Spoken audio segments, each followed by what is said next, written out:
5 a.m. this morning, so, 5 a.m. Okay. yeah, well, I've been up all night. Oh, that's right. Well, Monday was a holiday for them, which is our Tuesday. Well, So they we- should have done it like 2 weeks ago. 2 weeks ago, yeah. Yeah. I'm like, where is it? And they sent me a email that said, here's November. And I thought, okay, I got November. Well, when I looked at it, it wasn't November, it was October. October. They double sent me October. We're live. Oh, we're live? Okay. Now we're gonna go to start recording. Recording. You started? Ready?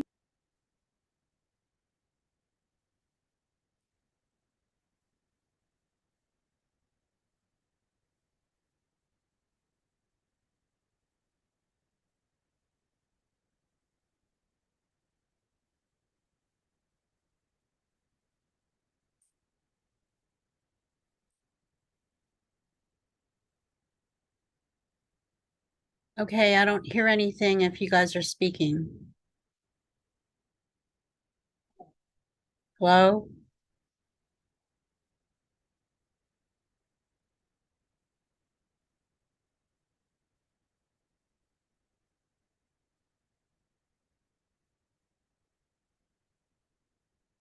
Can somebody say something?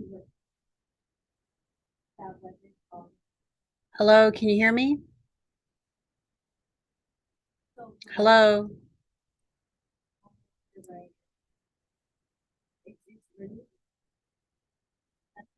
Hello?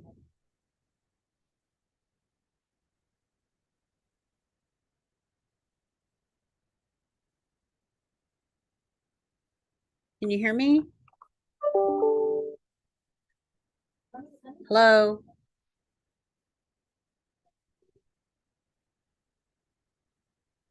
Hello? Hello?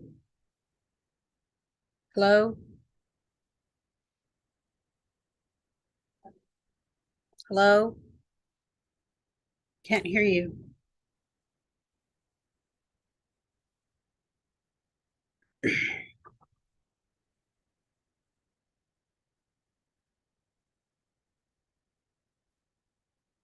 Can you hear me? I can hear you. Can you hear us? Yeah, I can hear you now. Okay.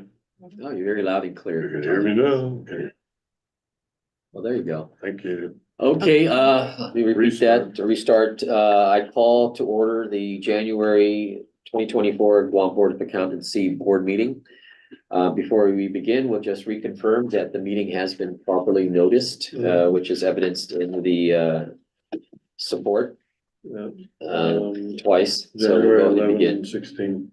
Okay, so present our board members, I guess we have a full quorum today. Present our board members, Sean Phillips, Jenny Chu, Francis Baba, myself, and Taling Tatano is on Zoom.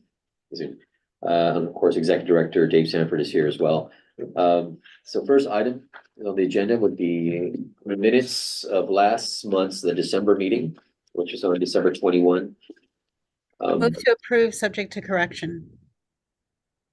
Second. Okay, thank you, Taling, as seconded by Francis. Then we'll go straight to the next item, which is old business, which is the Guam Accountancy Endowment Fund update. Okay. Dave, you want to talk us Yeah, through we're, changes? we ended December 29th with 4.815 million balance. Okay, That was the year-to-date balance at December 29, which gave us a 15.22% return year-to-date for 2023. And gave us an annualized since inception in 2015 return of 6.06%, which Okay. meets our 6% goal, our investment plan goal for the 20-year investment period. 6%, okay. So we're still hanging in there. And then, of course, the market's swinging up and down again, so we went down another 28 grand in the 2 weeks since the end of December. As of January 16th, we're down another 28,000 to 4,786 or 87,000. Wow, what are you investing? So typical market swing. Here we go. But the good thing is that if you run all the way to the back of the, December statement, you see the 45,000 in fees we paid. But on the very, last page, with the realized capital gains, we did realize 146,000 rounded, Okay. of, long-term capital gains. We didn't have any realized losses, so in that sense, we're still fine. The good thing is that we're not forced to sell any investments to, for cash, so we don't have to realize losses until sometime in the future, I guess. At this point, we're hanging in there, and the returns have been pretty decent, so. Lately, hopefully the market will kind of. Was that used for the expenses to get this long-term gain? Take Oh, the long-term gain, this was traded, to use for expenses? I have no idea.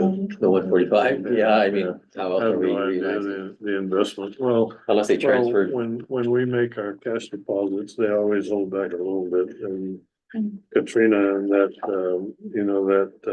breakdown she showed us last month.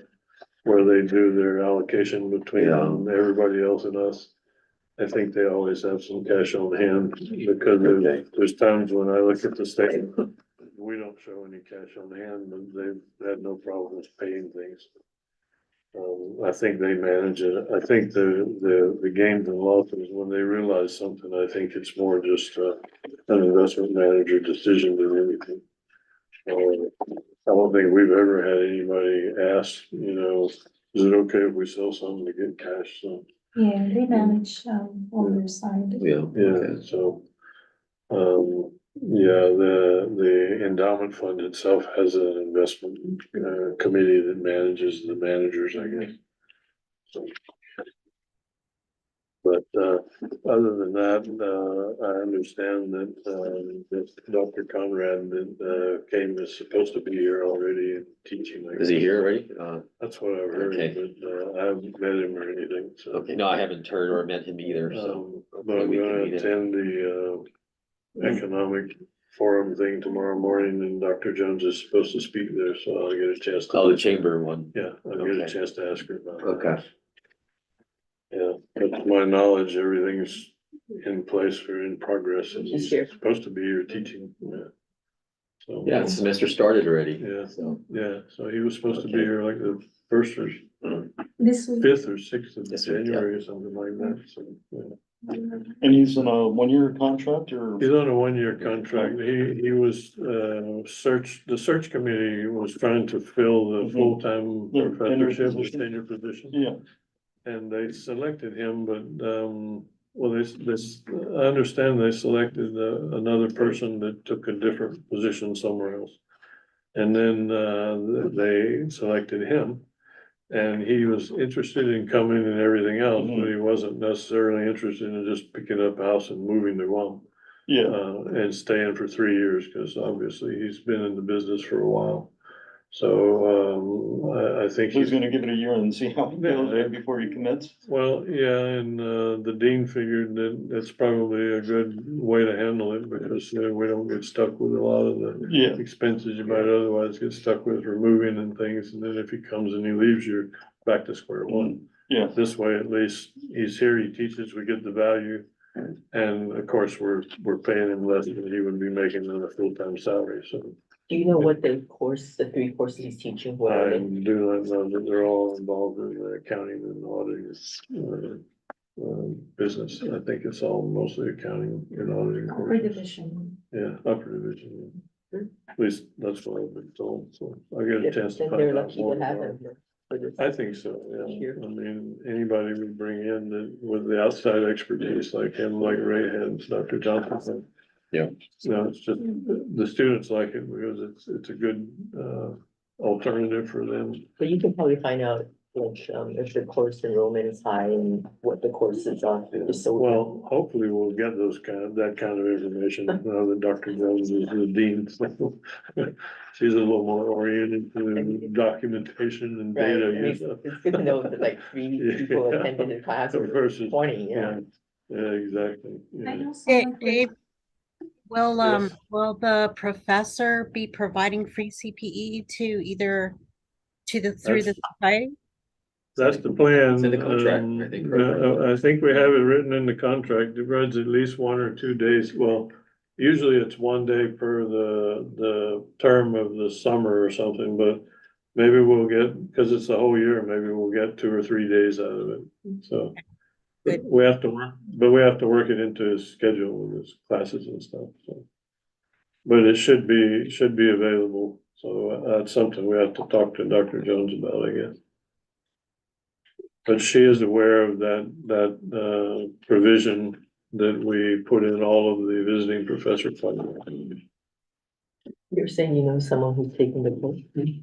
I know a few people that graduated from the MEC program, and, the visiting professor that taught during, I think, summertime. That was Billy. Billy, okay, so they were very happy with his, Yeah. the way he was teaching, so they said it's, very different, so it's a breath of, fresh air. Yeah, same as with Ray and yeah. So anyone that we bring from off island, I think, it's a good addition to what we have at the university. It's a definite benefit for the students, but it's Yes. also a benefit for our faculty. I think at least the ones that are open-minded enough to learn from it. Absolutely. Because there was one who was the one guy, Ray said that he was mentoring. Was teaching audit course. Oh, James Clark. James, yeah. Yeah. Yeah, and James seemed to be very pleased to be able to learn from him. So, Mhm. Yes, you know, I mean, it's a two-way street for both of them. You know. yeah, but adjunct is difficult because they're working, they have Yeah, full-time jobs, yeah. and so they can't really commit as much as they. No, but it's They- a they good should. experience for the Yes. kids they're gonna teach. It definitely helps. Yeah, So okay, anyway, we're on the hook for basically about 100,000 for the entire year. yeah, but I think what's good is start talking to the professor for a date or a time to Oh, yeah. schedule the Oh, yeah. training. Yeah. So we're Now on that it's island. 2024. You wanna be here? I wanna be on Yeah, island, so. I just wanna be able to check them out and see what. Yeah. It's like, to be on island, I so you get agree. the free CPE. Yeah. I think the last time I was off island with. I had the free CPE. You and me both. Yeah, I missed it too. That's- Yeah, okay, Okay. okay, good, so that's. That's it at that. this point. I'll get more information. I'll share it with the board. And we don't, I mean, I guess we pay his expenses at the end, right, by semester, at the end of the semester or by month? The good thing with the endowment fund and having, Katrina in charge is that she handles all of that. Okay, She has like 2 or 3 staff and they handle all the they'll payments. take them, okay, good, So much better, okay, than us having to worry about it. So, good, and she does a good job of it, so. okay. So if Okay. nothing else, we'll move on to the new business, Dave. New business, go to the, new licensee. New licensees, okay. There's, I think there's 2 Guam licensees here. Out of a total of, 55 this month.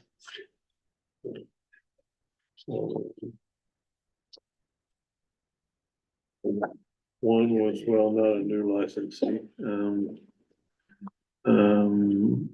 Gladys stays on as a new initial certificate, but then, Chris Ortiz, he's reinstating his license, Okay, so. He's with G4S. G4S, yes, okay. Yeah, so he was licensed quite a while back, but he's Oh. reinstating his license. What did he have to do to reinstate it? Well, to reinstate your license, you need to, if you've been inactive, which he was, and he went delinquent, is to fulfill all the CPE Okay, requirements. so basically 120. you know, like he Right, did, yeah. 120 3 hours, years, okay. and because he's active non-attest reinstatement.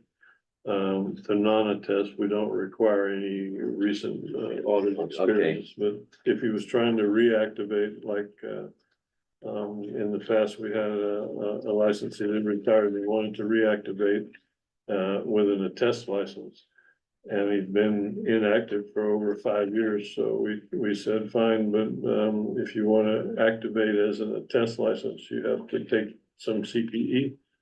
And then you have to have a pre-issuance review on your first audit, report in order to make sure you're back up to speed with the standards. So because he's not a test, which means there's no. Okay, so not a test, you just need to submit CPE and that's Get pretty your much it. CPE done. And he gets a active, it's an active, no, It's active, not a Active, test. active not a test, yeah. Yeah. Can they go from a lapsed license to an inactive license? Yes, but they have to pay all the fees. Is that all there is? Yeah, if they wanna just go inactive, you know. And then, but they don't have to do the The hundred CPE, twenty. no, not unless you wanna become active, you have to do the CPE. So, That might get some people willing to do that, 'cause they don't have to do anything, And, just pay. yeah, most of the people you know, well, most of the people that go delinquent. And we allow you to be delinquent for, 3 years max. Yeah. And most of them that go delinquent just forgot to renew. Correct. You know, and they'll renew, pay the late fee and do the CPE. You know, but then a few of them will say, well, can I just go inactive? And we just switch them to inactive.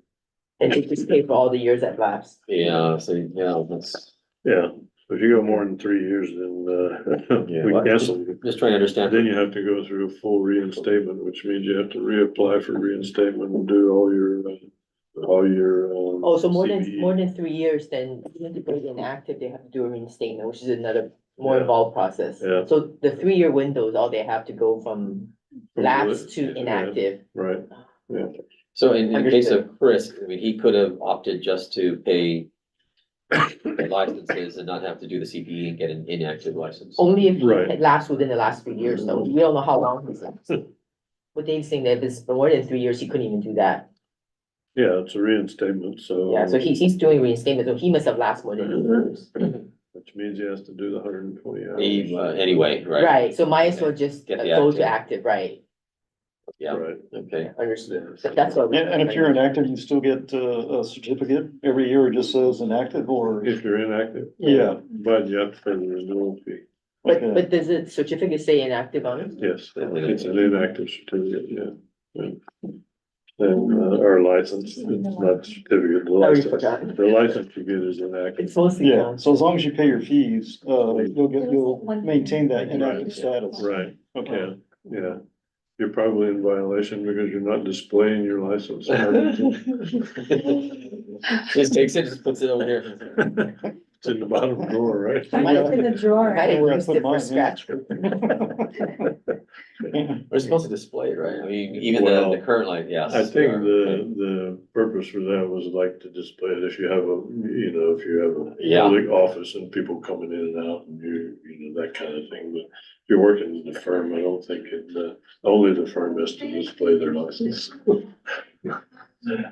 Interesting, okay. Right, you have the firm's license on the wall in reception, right? I think so. I'm sure you do. Yeah, I gotta go to the front more often. Okay. going in and out the back. Yeah, I'll go right part of the back. Yeah, Okay. but yeah, we have the two people from Guam, but otherwise, it's a pretty good mix. Good. And we are picking up more licensees from New Hampshire because they enacted the social security number requirement. And there were a number of foreign licensees, well, they're foreign citizens or whatever, but they were licensed in New Hampshire, and now that they need a social security number, they cannot renew. So we have to go through the, so they're coming to Guam too. Okay.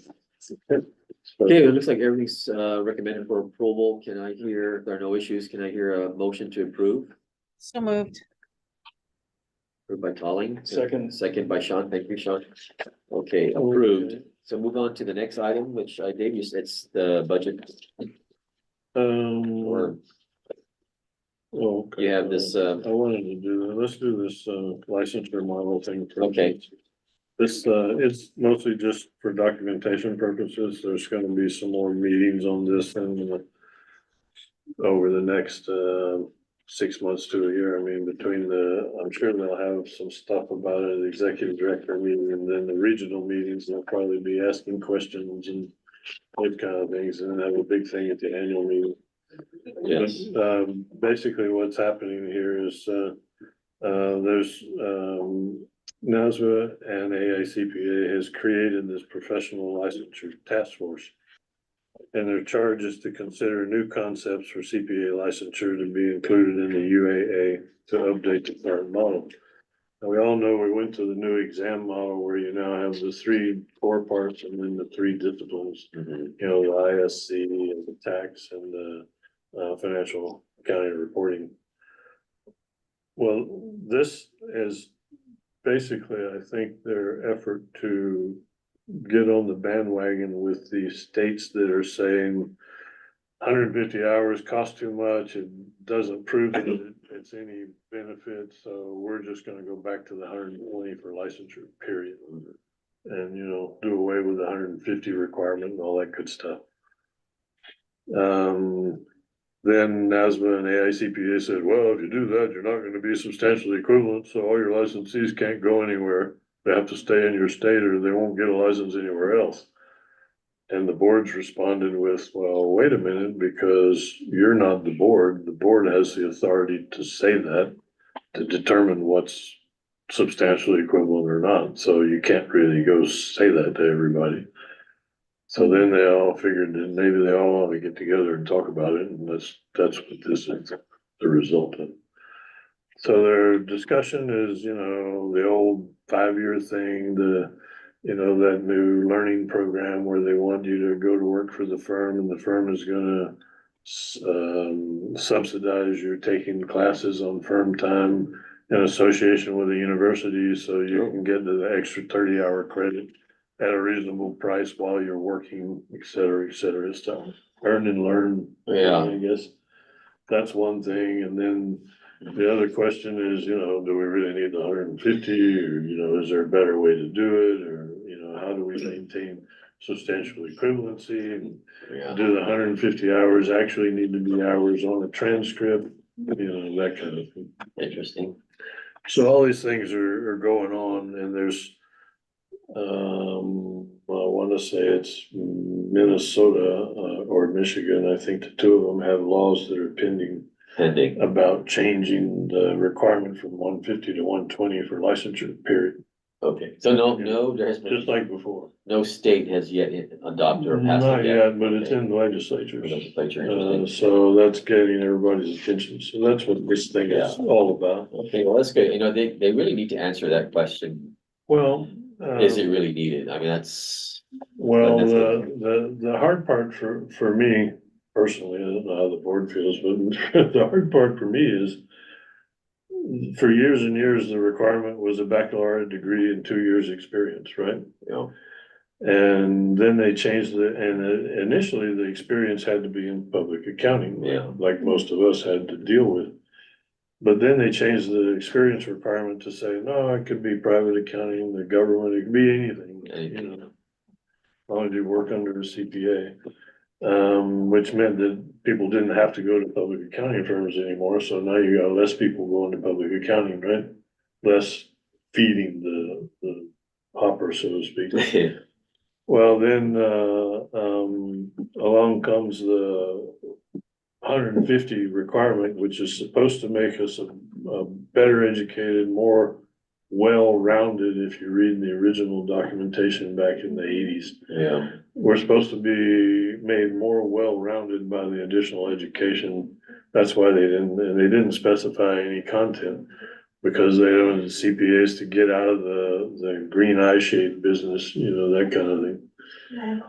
But they made the requirement 150 hours for licensure, so that meant that you basically had to get a master's degree or its equivalent, which is gonna cost you money. Well, it didn't used to cost as much as it costs now, where, you know, an extra 30 hours could cost you $30,000, right? Or like a master's degree, so, that became an issue, and then, other people were saying, well, wait a minute, because we've got an awful lot of CPAs that were licensed with a bachelor's degree and 2 years of experience. And nobody has ever been able to prove, ever empirically with any real data that the guy that had a bachelor's degree and 2 years experience was any better or worse than the guy who had a master's degree and 1 year experience. Yeah. In terms of protecting the public, neither one of those groups has a screw up rate higher than the other one. So is it really making any difference? And in terms of some things, it might make a little bit of difference, but even for me, when I look at our statistics, where because we're in Guam, we have a lot of foreign candidates. Most of our licensees are foreign. Most of our licensees have English as a second language. And they have English as a second language. That's one barrier they've overcome. And then they go to the test. Now, we also now have 30% of our candidates are actually in the pre-education completion program, meaning they haven't completed their education. Versus you look at the national average where they've got like 30% have master's degrees domestically, and the 30% have master's degrees, and 10 or 15% are baccalaureates are not complete yet. But we've got 30% not complete. And then they say, oh, well, you rank number 45th in terms of your average grade on the exam, average passing grade. Okay, well, that's cool, but now look at the average passing grade. We're 70.9, and the national average with the master's degrees is 72.1. So we're like 1.2 points different in the average grade. I can't see that there's any real difference in it. I can't see that it makes that much of a real difference. Our passing rate is basically close to the same as the rest of them. The 40s, almost 50%, 47, 45, 48% every time. And I've never seen any study anywhere that can say, here's a guy with a bachelor's degree and 2 years experience, and he screwed up a lot more than that guy over there with his master's degree and 1 year experience. You know, it's just not there. So how do you justify all that extra cost, right? Extra cost, Which is, time and money. which is one of the reasons why we were, if not the last, one of the last jurisdictions to convert to the 150 hours through the 5 year phase-in program. We did adopt it before, then we adopted it. Adopted in 2000, yeah, when Mac passed the UAA without any modifications. Yeah, automatically adopted it. Yeah, automatically adopted a lot of things that weren't referenced in the law, so anyway. But in 2016, we passed the requirement to go to 150 with the 5 year phase-in program that they allowed, which pushed it to 2021, which is when we finally said we have to have a master's program at UOG in order to accommodate our local candidates. And, you know, to be fair to UOG, they made a MAC program, that gives them the extra hours, and it's like, costs us what, like $10,000, I think, something like that. Mhm. Which is very reasonable compared to what a lot of the people in the States have to pay. So we've, pushed it to the point where we've adopted it to be substantially equivalent, and we've gotten our local university up to the point where they can fulfill the educational requirement for our local students to meet it, with a reasonable cost, but, then, all of these states are going back to saying, do we really want to stick with this 150? Is it a barrier? And there's, you know, all kinds of other things going on in that sense. So this is the effort between NASMA and AICPA and some others to get on the bandwagon to say, what do we really want to do here? Because their concern, their overriding concern is that if everybody goes in different directions, then ultimately you're back to square one with mobility. It's going to be very difficult to transfer, and people have to have licenses everywhere and all that kind of stuff. I think that's one of the overriding concerns driving this. So is to just try to achieve some kind of uniformity overall. So we're gonna hear a lot more about it, and probably for the next couple of years. Anyway, I just wanted to make sure that we all know that it's there, and, there's some seminar, webinar things, going on that you can access, if you're really interested on the, AICPA and the NASBR websites. They've got some recorded stuff. That covers what they've done, what the latest things they've done is. But the overarching, issue is the pipeline issue, right? I mean, that's what's prompting all this, right? The consideration of reducing the number of hours, right? Big part of it, yeah, the Yeah. pipeline is getting rid of the 150, but then all the surveys show that, none of the people are concerned with the 150-hour education requirement, in terms of taking the exam. So Yeah. it's kind of like when I asked for, where's the business plan for the Yeah. international exam, right? Well, we determined that the marketing study was gonna cost more than we figured we're gonna benefit, so we just didn't do one. So again, if you were to survey and say, hey, is 150 hours, The kind of a reason you- constraint and the barrier, the most would say, nah, not really. Yeah, is We the can deal with 150 that. hours the reason you don't Yeah. wanna be a CPA? And the answer is no. Yeah, there's some other issues there that need to be addressed, right? Yeah, But who are they asking? chief of which is pay and Yes, maybe work-life they're balance. focusing on the wrong thing here, right? Yeah. I don't know. Well, NASBA and AICPA are focusing on this because of the states that have kind of gone off the reservation. Yeah, that has to be addressed, right? Legislatively, and that's Yeah. what they're concerned about. But behind all of this is kind of the pipeline issue, right? Yeah, Yeah. ultimately, Yeah. but yeah, yes. Okay, Well, it's something we can look at the university because I'm curious to see the students now, if they see the 150 as an issue. I mean, I don't know who they're asking.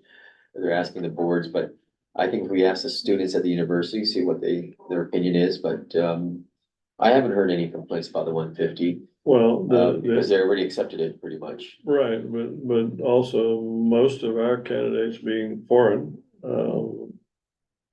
probably 99% of them already have 150 Yeah. hours when they apply in the first place. 'Cause Yes, most of them, it's a second career choice. So they've already got education and then they're just adding to it. By the time they get their accounting and business education, they've got 150 hours anyway, so. And there's no specified content for the additional. Not at this point. Hours, right? Yeah, so we've never had a candidate say, I don't have the 150 hours, I don't wanna be a CPA. There's a few that were caught kind of in between during the change where they thought they were okay with their bachelor's degree and they didn't apply in time, and now they're saying, well, it's a 150. But they're like, okay, where do I go to take this stuff online? well, I heard UOG has 13 students graduating this semester from accounting, Oh, okay, but I think that most of them do not have 150 hours. not with a regular accounting degree. Yeah. Like 131. Yeah, so the or question something. for them that are graduating, 129, what are their plans? right, Do they still intend on getting 150 hours to sit for the exam? I think a lot of them are still going to apply in public accounting and go from there. yeah. I'm assuming that most of them don't have the 150, but I could be wrong. Well, if they're graduating with a baccalaureate degree, it's somewhere around 120. Yeah, Or but some of them may 129, try something to like take that. extra classes. to Some of reach them it. have double majors. Yeah.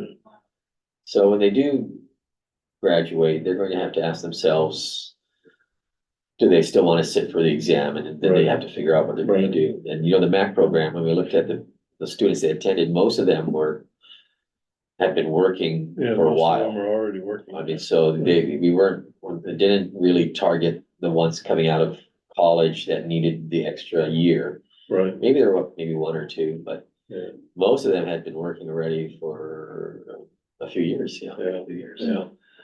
I'm not sure why they took it. It maybe it's professional for the development, exam. or some of them are to sit for the exam. Some of them are, to sit for the exam, others are for, professional development. Okay, Yeah. okay. yeah, 'cause they, need a credential to move up, so. Yeah, but I mean, our goal, of course, we have the foreign candidates as our our CPAs, but if you gotta look at the UOG, see if it's, how it's impacting the students that are thinking about majoring in accounting, right? So. I don't know, I haven't, it's all happening now, so. We gotta see, at least at EY, see what, See how it what those works. graduates that we're hiring without 150.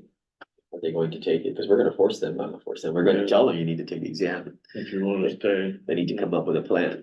well. One thing that's what we all went through, if you wanna Yeah. stay, then you need to be a CPA. Yeah, so hopefully, Okay. Anyway, Okay, good. unless there's any other questions, I just wanna make sure. is there a we're all time aware. frame where they're trying to answer this? Not at this point, they're No. just No. putting this thing together, and Stephanie's the Saunders, the new NASMA chair.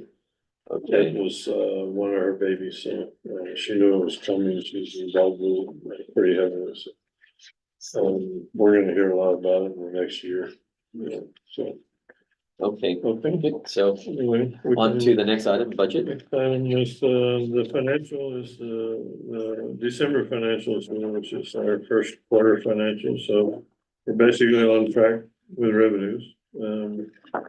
And the expenses, so, if you, obviate any endowment contribution, then, for the first quarter, we've got a 38,000 net excess revenues.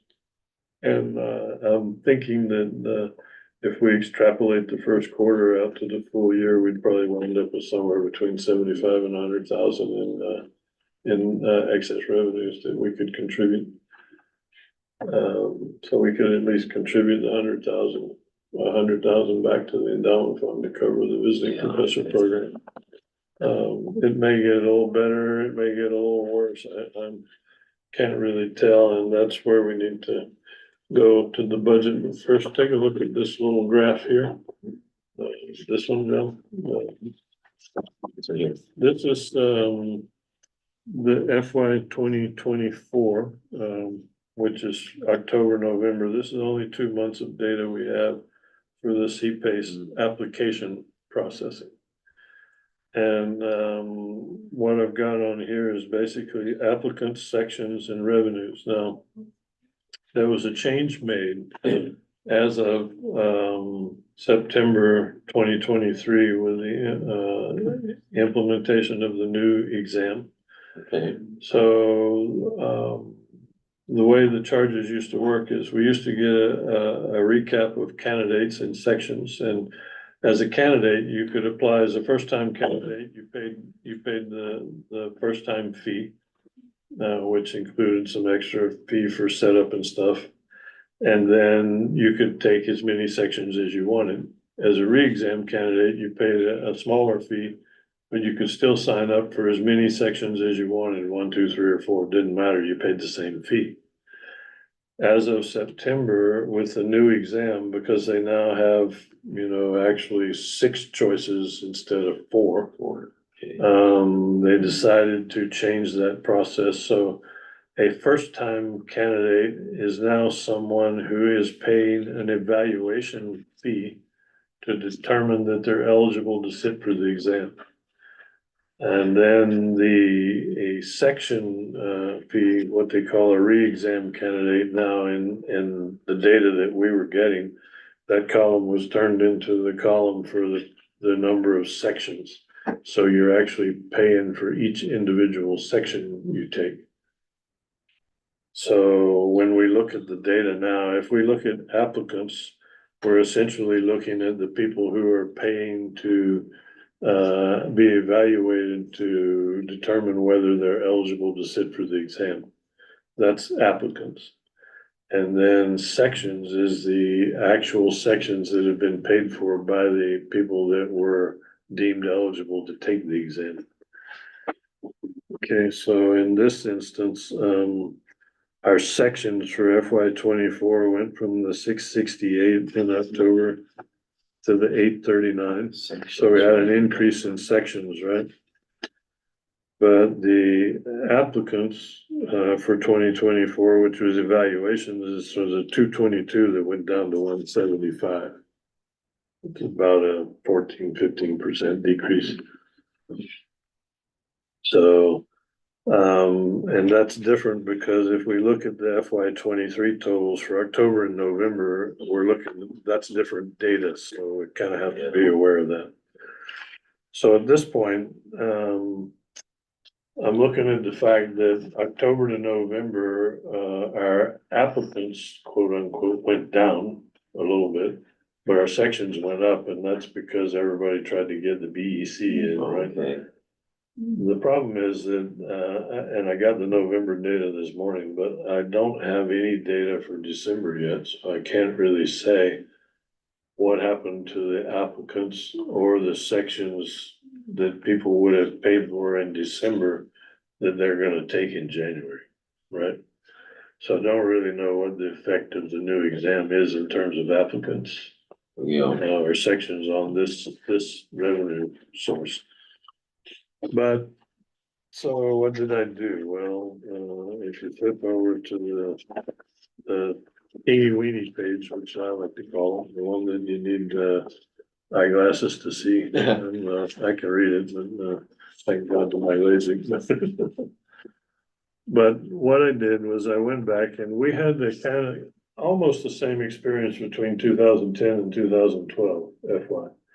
Because 2010, we had a big run up, because in 2011, January, they introduced a new exam where they made all these changes, right? So it was like a new exam. And, everything dropped off. And then I looked at, well, okay, so what happened after that year in 2012 went back up, but how much did it go up? So I did a little, analysis in terms of the history of 2010, 11, and 12. I did a linear regression and a ratio analysis, and basically I'm coming up with an estimate that's because we had already estimated a decrease for 24. FY 24, which is gonna go, we did 8,534 total paid applications in FY 23. We budgeted for the 5728 in FY 24. So then I'm looking at, well, what happened between 11 and 12, which is the year after the introduction, which now is gonna be 24 to 25, and we're budgeting FY 25. And I looked and came up with, on the whole, across re-exams and new applicants and all, there was anywhere from a 30 to 50-something% increase. And I came out with an average of about, a geometric average of about, 45% on the high side. So I said, we think whatever we budgeted for FY 24, I don't think that's gonna go down very much in FY 25. I can't see that FY 25 is gonna be less than 24. Because 24 is the one with the long score holes and everything else. By the time FY 25 rolls around, they should have caught up with all of the analysis they need to be releasing scores on a more timely basis. So I don't see 25 being less than 24, FY 25 being less than FY 24. So I said, let's start with that as zero. What kind of increases did I get between 11 and 12? And I got a geometric average of about 44, 45%. So that's what I'm using. And then I adjusted that a little bit, just from a overall mean over the 3 years. And that gave me, an average 26% increase from 24 to 25. So that's where I came up with the 7,204 candidate applications, and which really is applications and sections together. And gives me an estimated revenue of 197,160, which I rounded down to 195 for recommended CPACE revenues, meaning applications and sections, exam fees for applications and sections. Have I confused everybody, or does that sound reasonable, or, I mean, at this point, it's a best guess, I mean, cause I really have no data, and I know for a fact that if you take the exam in January 24, you're not gonna get a score until April or May. And that, a lot of that depends on the volume. If they have a high enough volume in the disciplines area sections, and they're worried about not having enough volume to get a valid score evaluation, like cut scores and stuff, unless they, for like the first 3 or 4 months. So if they get enough data soon enough, they can release scores earlier, but if they don't, it's gonna just play out until they get enough data to actually release the scores. So it's still anybody's guess, but, this is just my best guess, intuitive best guess, I guess you could say. Better than the WAG, so. So they can actually score until they get enough Yeah, sections, they need enough, tests. they need enough volume, because these are all new questions. Yeah, Especially the disciplines, they're all new.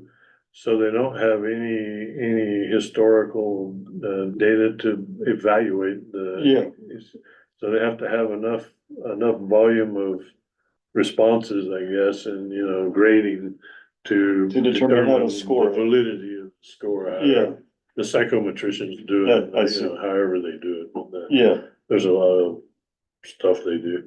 I honestly have no idea how they ultimately do it, but, Craig Mills used to try and explain it to me, and I understood about half of what he said, so. yeah, But they have to have enough overall volume in Yeah, that some one data set, section, yeah. one discipline, in order to evaluate all those scores. yeah, So, and they have no real idea how much volume they're gonna get, how fast, so.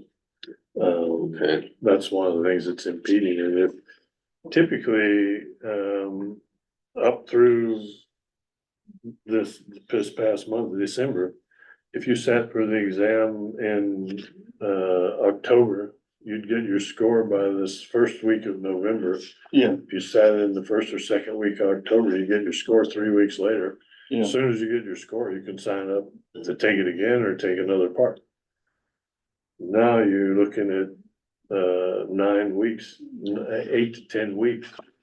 So that's chopped 2 months out of the entire process of being able to even sit, because you cannot register and sit for the thing again until you get your score. Right, so that's kind of what's killing the volume, and it's just inevitable, there's no way around it, so. Yeah. That's kind of what I was looking at, so. But we've forecasted a decrease for 24, and then I'm looking at 25, and I have to say, by the time October 24 rolls around, they should have enough data that for the most part, they should be releasing scores on a more regular basis, which means I don't see and does 25. the delay just apply to the disciplines, or does it apply? Well, it the applies other- to all of it All because of of the change in the structure of the I exam. see. But typically they all have to take the core, right? So the 3 cores all have to be taken by everybody. Yeah, But the disciplines, you choose one of but the the three. course have also changed, right, Right, because of right, the, yeah. yeah, So they're also on score hold, Yeah. which is like 2 months. So because of that, I cannot see 25, FY 25 being lower than 24. So that's kind of the reasoning behind the whole thing. So I've come up with the 7,200, which is about a 26% increase, over 24's budget. And then the same thing, the Guam Test Center sections, I just looked at the FY 23. And the average over the last couple of years, since COVID, which is 22 and 23. And just took the basic, 3-year average there, 21 to 23, came up with the 184 with $12,000, and, test center revenue. Again, that's anybody's guess, and I talked to Jerry Perez and some other people, and the real issue is scheduled flights. There's no scheduled flights, so until we get regularly scheduled flights where people can come and go, it's gonna be a hit and miss.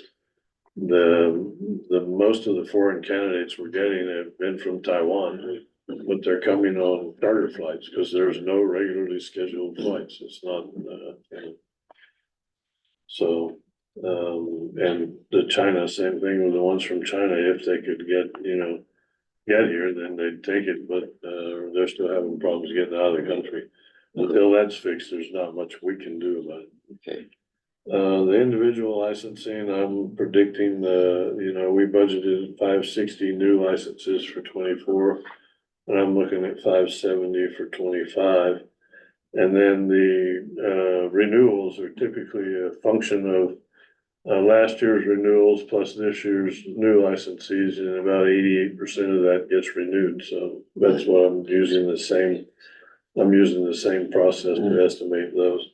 So I'm saying 570 new and 3,600 renewals, which gives us the 128,000 new licensees and the 360 on renewals, which is pretty well in line with what we've seen as average annual increases. The annual increase has decreased a bit over the last 2 years, but the 360 is only 13,000 more than 23, so I'm pretty sure that's close enough. I don't see an issue getting there. And then the firm permits, well, we had 26, and then there are a number of them that didn't get renewed, so we're down to 20.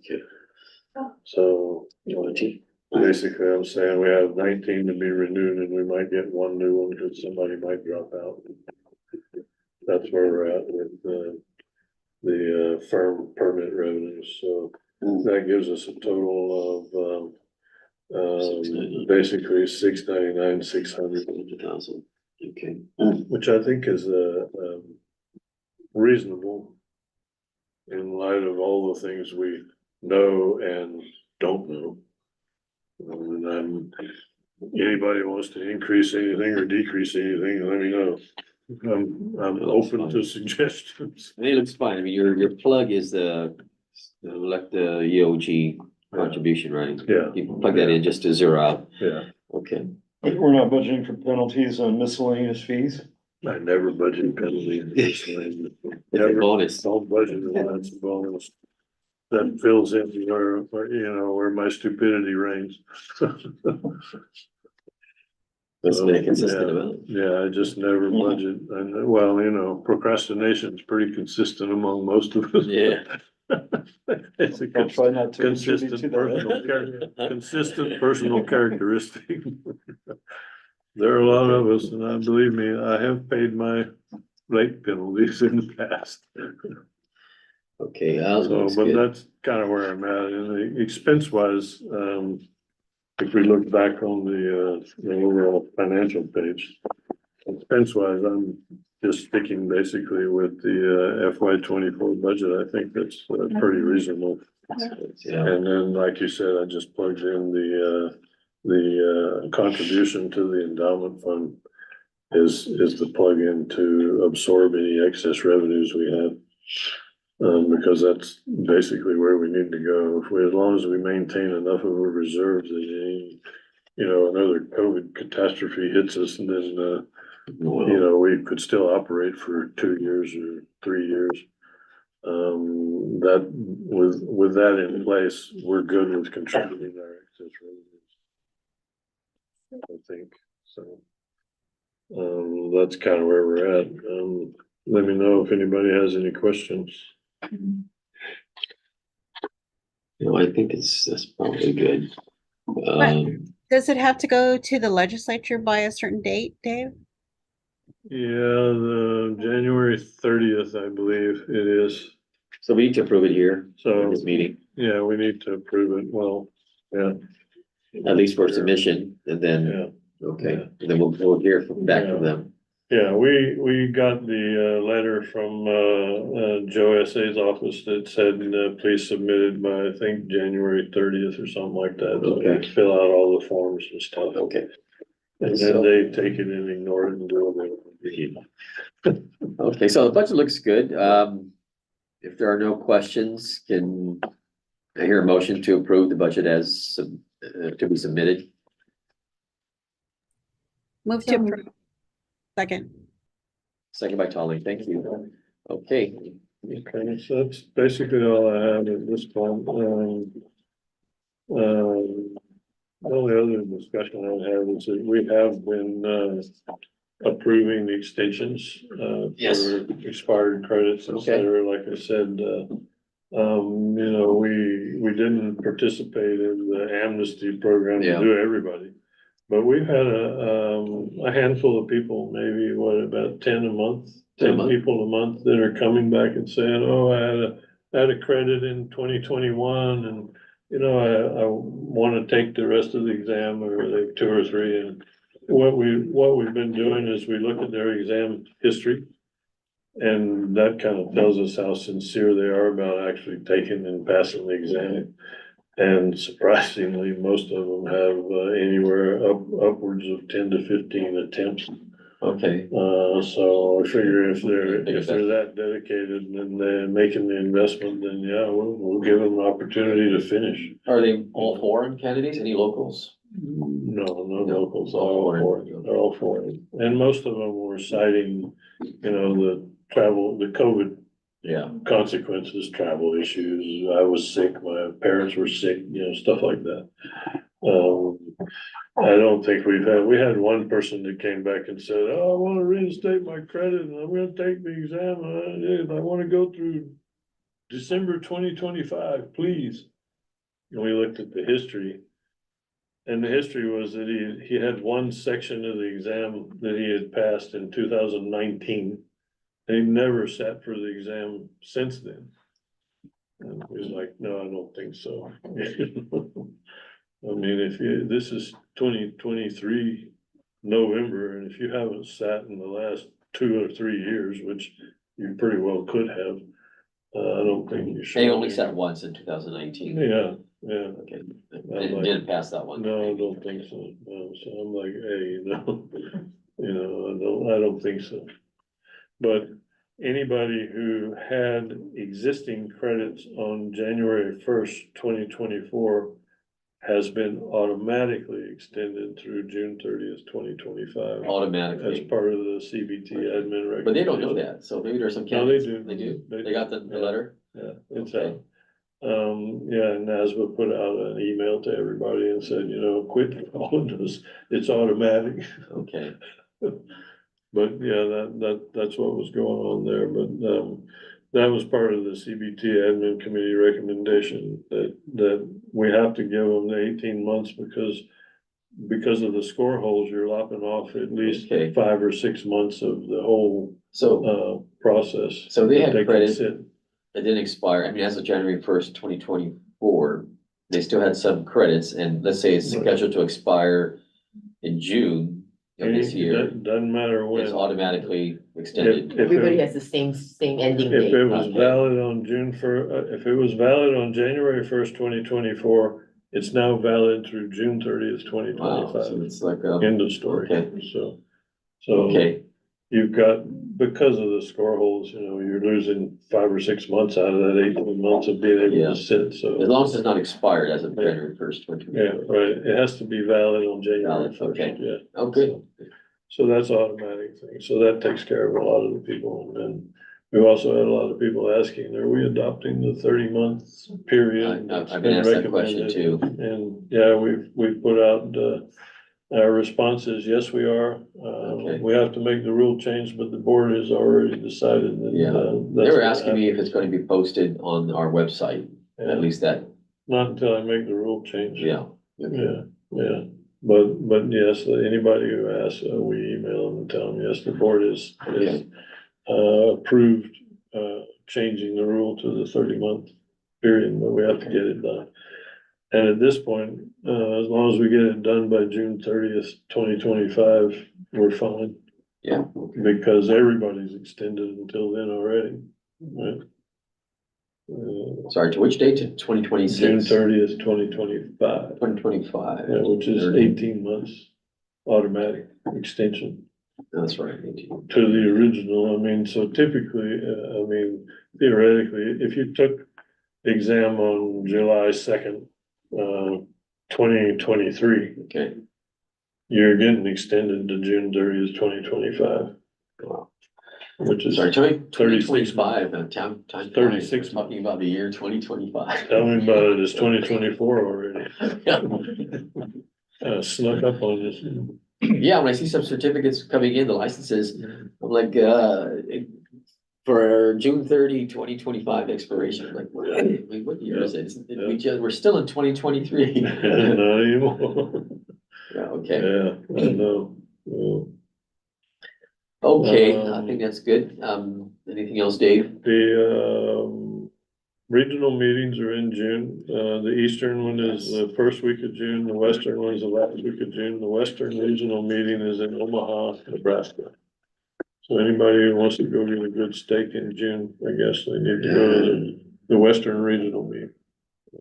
Okay, I'll be going to the executive director meeting in March, and some AICPA meetings, but I'm also gonna be off island, probably from early to mid-March until sometime in May, because I have the shoulder replacement surgery.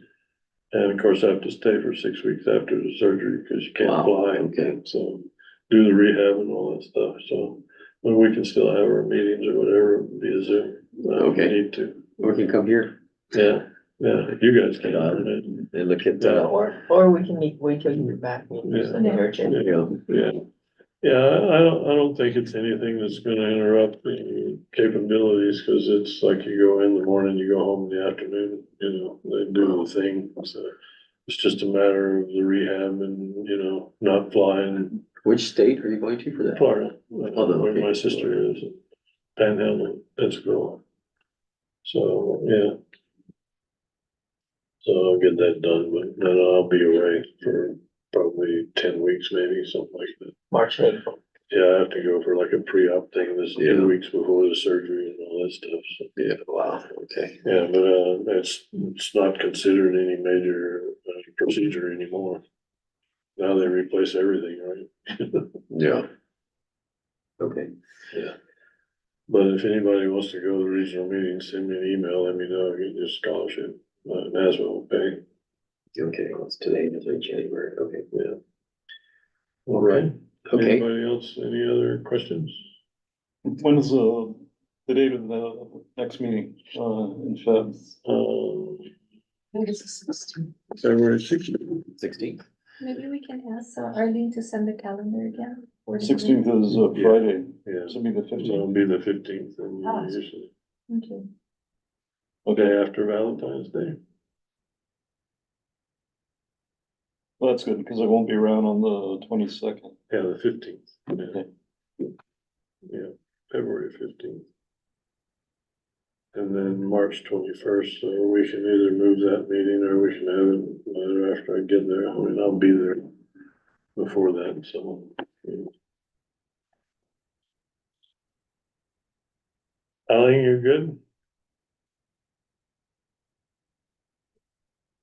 Can't hear anymore. Yes, sir. No, I can hear. I was on mute. Okay. Okay, looks like, if there are no other topics, can I hear a motion to adjourn? So moved. Second by Second. Sean, okay, thank you. Meeting adjourned. Thank you, everyone. Thank you, everybody. Thank you, everybody. See you later. Okay, bye, Dolly. Calling. When are you leaving?